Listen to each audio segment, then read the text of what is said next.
Kim Thompson. I work for Kier Group. That is Kier, the infrastructure and construction services firm, not Kier, the cars. And I am the Recruitment Diversity Manager. And I'm here to talk to you today about how we have built and our journey to build a prison engagement and employment program.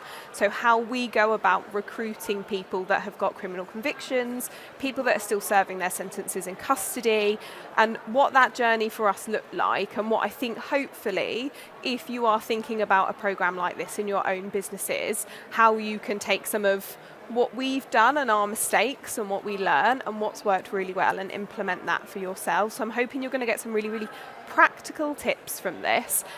The challenge is I've got like 20 minutes and I am so passionate about this subject that I could literally talk about it for hours and hours and hours. So I'm going to try and give you like a whistle-stop tour of the key points, but there are slides I had to remove because it just went on for such a long time. So if there is anything you want to ask me that you think you didn't quite cover that, please come and find me afterwards, because I love talking about this subject so much. I could literally talk about it for hours. It's a real issue. So our journey began back in 2013. We acquired a business called May Gurney, and we bought over the Making Ground programme with our acquisition of that business. But for Kier Group as a whole, we didn't really start kind of making a statement about why this was important to us until 2016, when we signed up as a Ban the Box employer. So do you all know what Ban the Box is? Can you just raise your hand if you know what it is? Okay, so Ban the Box is a commitment that you make as an organisation to stop asking, as part of the initial application process, if somebody has any criminal convictions, cautions or reprimands. So that is at the very first application stage, removing that tick box where somebody has to disclose that early on if they've got a criminal conviction. So signing up to that is a statement of saying, actually, if we're not going to DBS check you, if we're not going to security clear you for the role because it's required, why do we need to know if you've got a criminal conviction? Let's remove it, let's get rid of it, and let's make that way more accessible for people. And we did that in 2016. So we'd already started recruiting people, but we were still asking that question on application forms. So for us, 2016 was that real turning point to say, actually, we're going to stop asking and make this something that the whole business is doing. And then until 2019, we ran the program within one part of our business. And then COVID happened and there were some internal shuffles and everything just stopped. And I would be lying to you if I said that running a scheme like this is easy, and running a scheme like this doesn't really require much time or energy or effort. It requires a huge amount of energy and effort, but it is so, so worth it. So when COVID happened and, people were on furlough, we couldn't get into custody to go and meet people and chat to people, the whole thing kind of ceased. And then I came in 2021, and my role was to reinvigorate the programme, but make it something that every single part of Kier and every single business unit was doing, but also to break down the taboo that still exists for people that have a criminal conviction, to make sure that we were talking about it publicly, which is why I'm here today, because we were, and I speak to lots of other organisations that say we want to do it, but we're kind of nervous about doing it. How are people going to react? How are our teams going to react? How are the public going to react to the fact that we're employing people who have been in prison or are still in prison? And we are trying to talk about it as much as possible to break that barrier down and say, actually, the response to this is overwhelmingly positive. So do it and talk about it and get the message out there that if you have got a criminal conviction, you don't have to worry about finding employment, and there is always something out there for you. Since we relaunched the programme, which was around July 2021, we have visited and ran engagement events in 28 prisons across the country. We have employed 13 people on release on temporary licence, so it's paid placements where they come out of custody during the day, work for you, go back into custody during the evenings. And we've employed 17 people on more long-term employment contracts. So, we're not talking about hundreds here. And if after this talk you go back to your companies and you commit to take one person on in the next 12 months, yes, it's not a massively high volume, but one person is a significant change, and it is a step change to creating something much bigger in your business. So I'm going to take you through the why this is something that I think everyone should be doing. So what's the kind of social, economic and business reasons why a prison engagement and employment programme is something that everybody should have. There's over 1.2 million vacancies in the UK at the moment. It's actually a little bit more than that now because this is June to August's ONS data. So we've got a huge volume of vacancies as across all industries in this country, and it is so competitive out there at the moment to attract candidates to your roles and to keep them with you, because people are getting multiple offers. So then they're accepting your offer, they're accepting another offer, and then usually at the last minute making a decision about where they want to go and what they want to do. Prisoners and people in custody and people with criminal convictions are a talent pool of people, and I always remind my teams and our business, and I will remind all of you, you're not doing anyone a favour by employing them through a scheme like this. And I feel uncomfortable when people kind of go, oh no, you're doing something so amazing, what a nice thing we're doing for people. No, we have 1.2 million vacancies in this country. This is not a favour we're doing, it is a mutually beneficial relationship that we're entering into. As you would with any other employee, it just so happens to be that this talent pool is sitting in custody waiting for employers to go in and engage with them. There's around 11 million people in the UK that have a criminal conviction. This might surprise you, this might not surprise you. And around 735,000 people have an unspent criminal conviction, which means that if you are asking as part of your application process, do you have a criminal conviction, they're going to have to disclose it, they're going to say yes. Or if you're doing DBS checks and security clearances, it's going to flag that they've got a conviction on there. And that is a massive number. To put that into some perspective, I did a talk very similar to this at an IHR event in May, I think it was, and after my talk, someone came up to me, there was only about 70 people in the room, and he said, oh, I was in prison and I've got a criminal conviction and it's unspent, it'll always be unspent, he's got a life sentence, and he's kind of in the community, working. And that was out of a room of 70 people. One person come up to me and had a life sentence that I could have a conversation with. And you think, actually, how many people in the UK have a criminal conviction? If you are putting barriers in place to employing them, that's 11 million people that you are missing out on as a talent pool. And then reoffending rates for people with a 12-month or more custodial sentences is 69% if they don't have P45 employment within the first 12 months of being released from custody. If you employ that person, that reoffending rate reduces to nearer to 18%. So that is a massive reduction in the rate of reoffending. Reoffending costs the UK economy around 18 billion with a B pounds, and that to me is like an unfathomable amount of money that is being used because people are reoffending. They're coming out of custody with no support, with no jobs, and they're reoffending again because in a lot of circumstances it's the only option that people have, and people are desperate and they don't have anything else. They don't have a routine, they don't have an income, they don't have family and friends that can support them. And if you can the one thing you can do is give them a job and give them employment, that is reducing their likelihood of reoffending to then around 18%, and that to me is huge.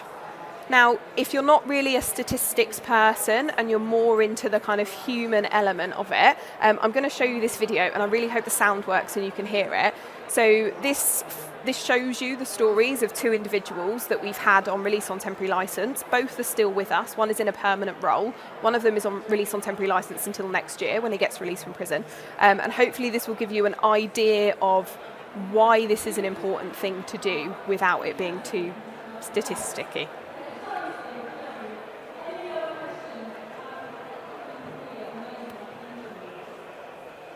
If I can get it to play. Do I need to push play on this screen over here? Look at that, I'm a tech whiz.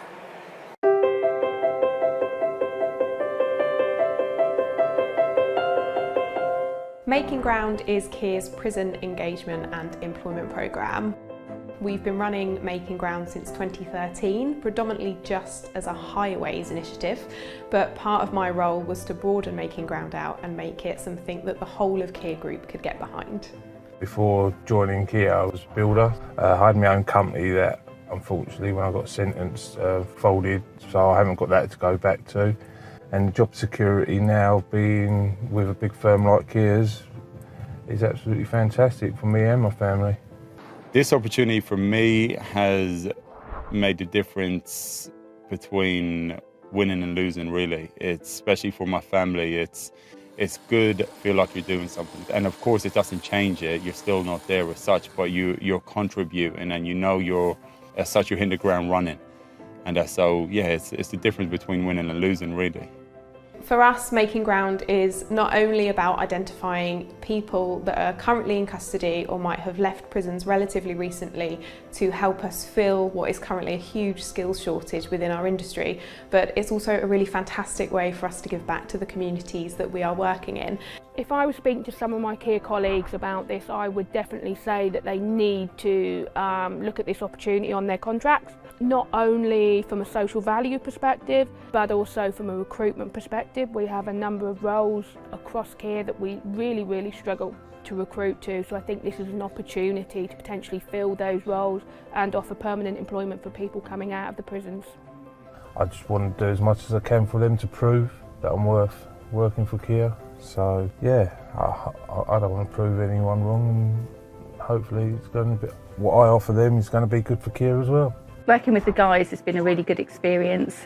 Initially a little bit apprehensive, but actually they put us at ease more or less straight away, and it's given our operatives a bit more of a spring in their step because they've wanted to teach what they know to the guys on site as well, so it's been good all round. Of course you have that bit of anxiety when you start, if you're going to be judged because of what you may or may not have done to get yourself in here. But when we first arrived, everyone was very forthcoming, everyone made us feel relaxed, and kind of squashed it very early on that everyone's welcome, and it's about what you want to do with yourself. It's not about what you've done in your past, it's what you want to do going forward. It's quite empowering, really. It makes you feel like you're actually trying to make a better life for them and giving them that chance to prove that, you know, they can make a better life for themselves.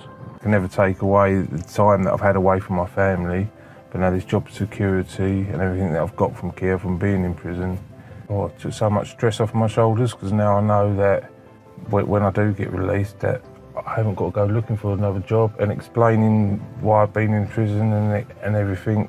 It is just so much relief to know that I've got a job and I can provide for my family, so it's great.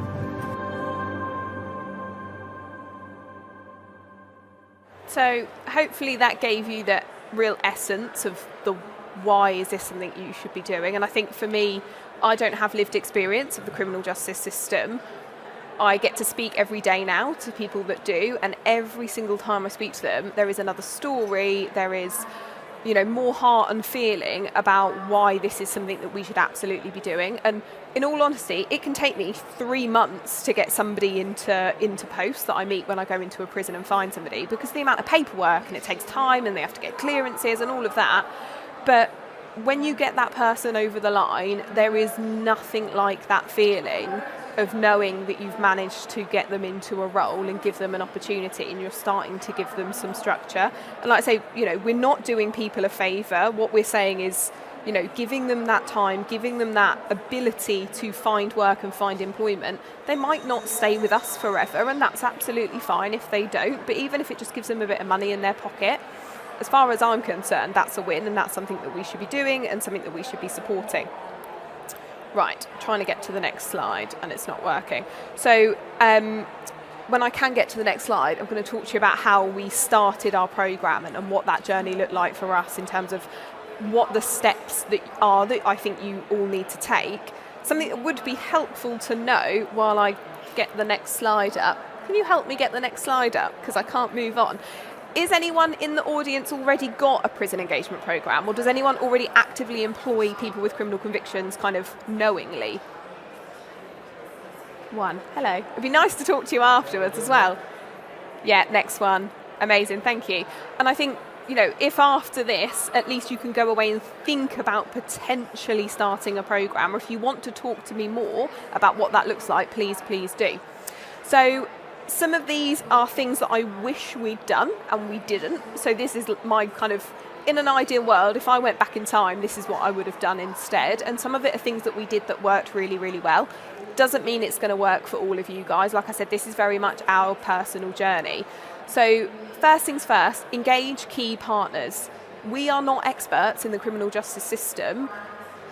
It is the most mind-blowing system I've ever been introduced to, and every single prison that I go into works differently from the prison before. They have different people doing different types of roles, different jobs, different responsibilities. It's so complicated. So engage a partner that can teach you about that and basically hold your hand through it. The first one to start with is New Futures Network, so NFN.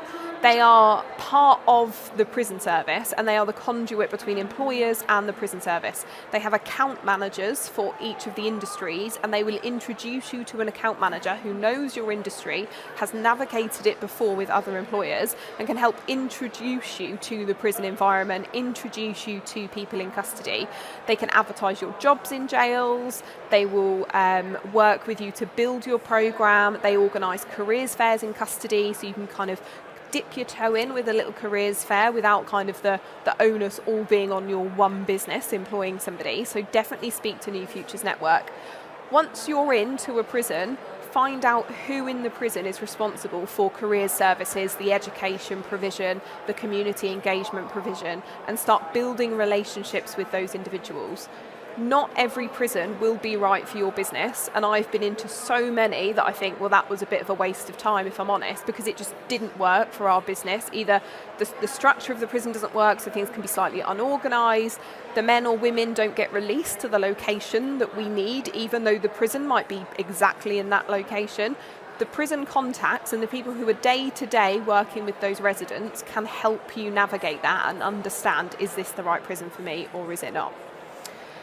Learn from experience. I've done probably 40 different events with prisoners, some that we've counted as an engagement event, some have been much smaller scale. And every single time there is something different that I've learned, there is a different story that I've heard. Go into a prison, visit a prison as part of a careers event or a careers fair, and just engage with a small population of people and start having a conversation. One of the best things that we ever did was when we realised that there are more men's estates in the country than there are women's estates, and we really wanted to make sure that our opportunities were accessible to women in prison as well. We did a focus group in a women's estate, and it was 8 women and us, and we kind of said, you know, what do you want from an employer? What's important to you? What do you think are the challenges that you face as a woman in custody that your male counterparts in custody are not facing?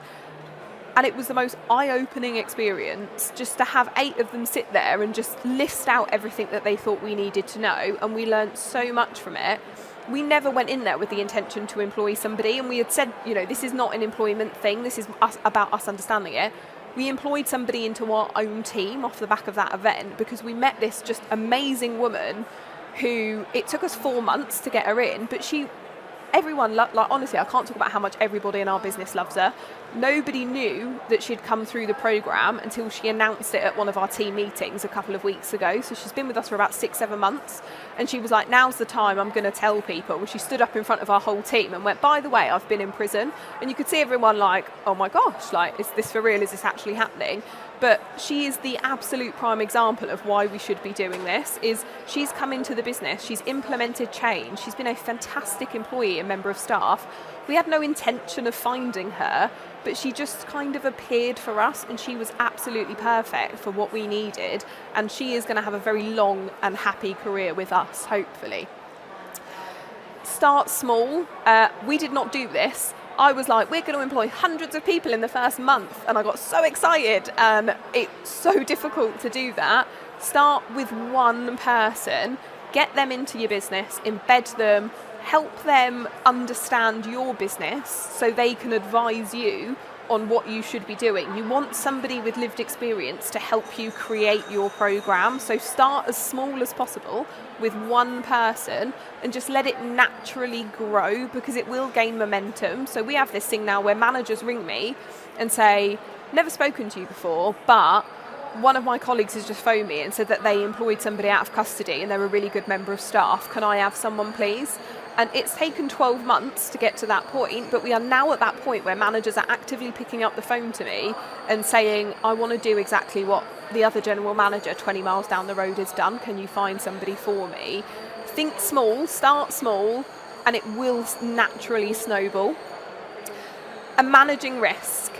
Everyone's probably going, I would love to do it, I hope you are anyway, but how am I going to manage that risk in my business, and how am I going to make my business feel comfortable recruiting people with criminal convictions?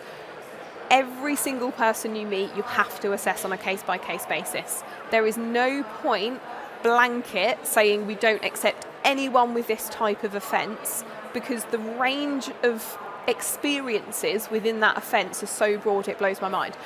Death by dangerous driving is a really good example. If I say to you death by dangerous driving, people naturally always say to me, oh, they were probably under the influence of alcohol or drugs when they were driving, they were probably driving like an idiot, all of these things that people think about. I've met somebody in custody who was a mother of two in her 40s who accidentally killed a cyclist while she was in her car because she took her eyes off the road for about 20 seconds because her kid was messing about in the back seat.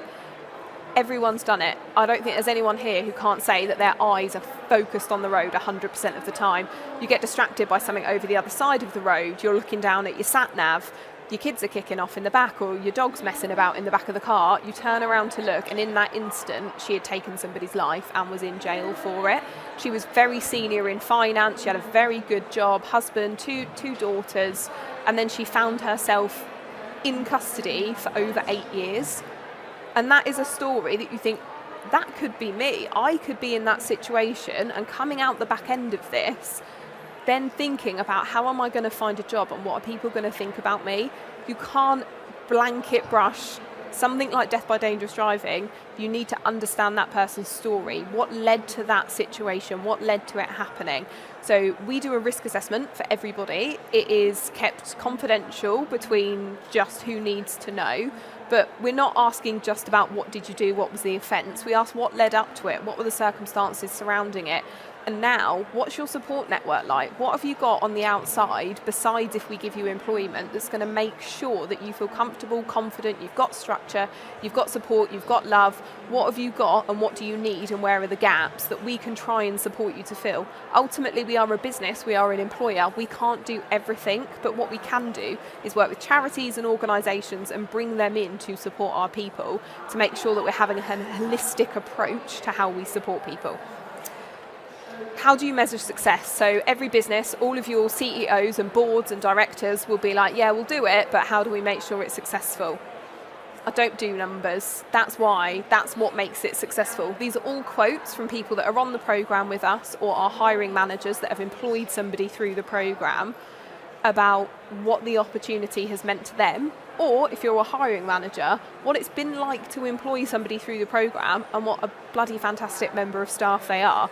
I'm not going to read them all out, but this opportunity means a lot to me as I'm being offered a chance to prove to myself, my friends, family and the community that I am worthy and capable of being successful. That's someone that we just employed as an apprentice on release on temporary licence about 3-4 weeks ago. And he's loving it. And I had a call from his hiring manager last week and they were like, yeah, he's bloody brilliant. We love him. He's great. He's really enthusiastic. He always turns up early. Like, we have to tell him that he needs to go back because he'll just stay there 24/7 if he was given the opportunity. So how do you develop that? You've started your program. You've done the basics. You've got 1 or 2 people in. You've talked about success. You've said this is why it's something that we should be doing. What do you then do next? There is no point doing a program like this or any inclusive program at the end of the day if when people get into your business they aren't then being supported in other ways. So think about things like inclusive recruitment training for your hiring managers and your people. Think about how you interview people, and are you using strength-based questions to assess potential, or are you still using competency-based questions to assess what their skills are, what have they done before? And think about your benefits and policies and how they relate to things that these people are going to need. Think about well-being, mental health, medical health care and how important that is for people as well, and how you make sure that is introduced for participants of this scheme as well as your wider employee set. And then how do you grow the programme? So something that is just come out last week was that you can have a funded academy in a prison. So if you work in a supermarket, or if you're representing a supermarket or a factory or a restaurant or a construction company, you can have a training academy in a custody environment that is all you. So we've got one, it's just about to launch. It's called the Kier Academy, because we're not very creative with what we called it. And they're going to be learning street works, manual handling, working at height, everything they need to work in either our highways business or utilities business. 12 men will go through it every 12 weeks, and all of them will be interviewed by us at the end, because we have a real shortage of people with street works qualifications. So the prison are paying for, they're delivering it, they're doing all of it. It's our name, it's our branding, and we've put our training behind it and given them our packages and our tools. But we are going to get 36 guys coming out of that prison then every year that we can employ straight into our business. So think about how you can use something like the academy model. Hardship funds we've introduced this year as well, so pockets of money that we can give to people, not alone, give it to them if they're struggling with office clothes or transport or, you know, buying lunch at work every day. So a little bit of money just to prop them up. And Rottle apprenticeships. So this is just launched. You can now offer apprenticeships to people who are in custody in open conditions on release on temporary licence. That is a game changer for making sure that people have got the training and education they need whilst in custody, whilst they've still got the support of being in the prison. But when they get released, you know, they're an experienced hire, they've got a couple of years of experience as an apprentice under their belt. It's an absolute game changer. That is everything. Did I get it in 25 minutes? I have no idea. I could have been talking for literally 2 hours. Like I said, I get too excited. A round of applause for Kim. Wasn't that Thank amazing? you.